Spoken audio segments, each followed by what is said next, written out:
chocolate factory trip. Brad, Kyle, and Cindy are having lots of fun making their own chocolate. What are we getting up to today? We're going down to the chocolate factory. You game? Sounds good. I'm so hungry, I could snack all day long. Let's roll.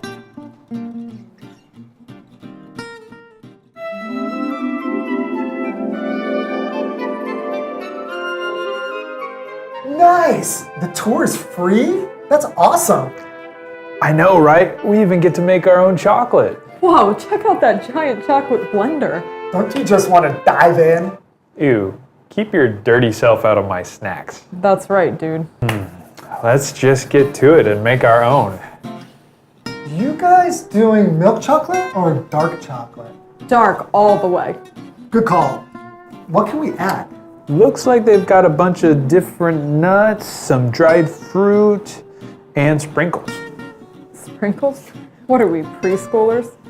I think I'm going to do dried mango and almonds. Sounds classy. I'm going to make cranberry cream truffles. That sounds off the hook. I just might steal your idea. Think up your own idea. Don't just rip off mine.